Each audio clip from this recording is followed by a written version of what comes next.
ઉંમર નાની, અરમાનો ખોટા, रुपया कमावा काम કર્યા ખોટા।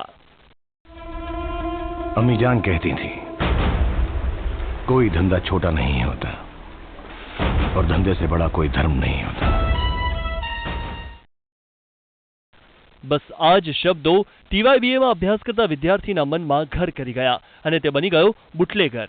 પોલીસની પકડમાં આવેલો આ છે ધર્મેન્દ્ર જાડેજા, જે કચ્છના આદિપુર જિલ્લાની કોલાણી કોલેજમાં ટીવાયબીએમાં અભ્યાસ કરતો હતો, પણ ભણવા કરતા તેને રૂપિયા ગણવામાં વધુ રસ હતો।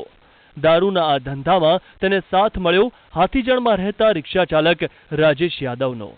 વટવાના શાસ્ત્રીનગર પાસે પોલીસે રિક્ષાનું ચેકિંગ કરતા કોથળામાંથી અલગ અલગ બ્રાન્ડની વિદેશી દારૂની બોટલ અને બિયરના ટીન મળ્યા।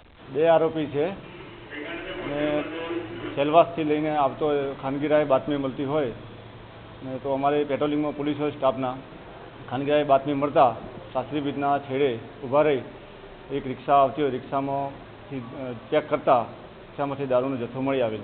ધર્મેન્દ્ર નામનો આ શખ્સ રઈસ ફિલ્મ જોઈને એ હદે પ્રભાવિત થયો કે શોર્ટકટથી રૂપિયા કમાવા માટે દારૂનો વેપાર ચાલુ કરવાનો નિર્ણય લીધો। બુટલેગરને વચ્ચે રાખવા ના પડે તેથી તે ભચાઉથી સેલવાસ જતો અને આવતો હતો। ત્યાં સેલવાસથી સીધો લિકર શોપમાંથી બોટલ ખરીદીને લક્ઝરી બસમાં લઈ આવતો હતો। લક્ઝરી બસમાં કોઈ પૂછે તો પાર્સલ છે તેમ કહીને વાત ફેરવી લેતો। દારૂને કોથળા તેમજ બેગમાં પેક કરીને લક્ઝરીમાં અમદાવાદ આવતો હતો। અમદાવાદથી તે રિક્ષા કરીને સાણંદ રોડ પર જઈ ત્યાંથી લક્ઝરીમાં ભચાઉ જતો હતો। પ્રાથમિક તપાસમાં આ રીતે લગભગ 3 થી 4 વખત દારૂની ખેપ મારી હોવાની કબૂલાત કરી છે।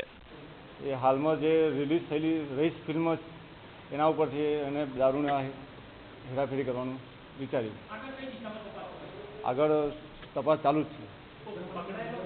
પોલીસ તપાસમાં સામે આવ્યું છે કે વિદ્યાર્થી ધર્મેન્દ્રએ પહેલી 2 વખત મુંબઈથી દારૂ લાવ્યો હતો, જો કે ગુજરાતની ચેકપોસ્ટ હોવાથી પકડાઈ જવાના બીકથી સેલવાસથી દારૂ લાવવાનું શરૂ કર્યું હતું।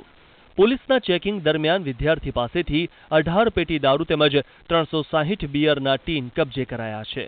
દીપક સોલંકી, ઈટીવી ન્યૂઝ, અમદાવાદ।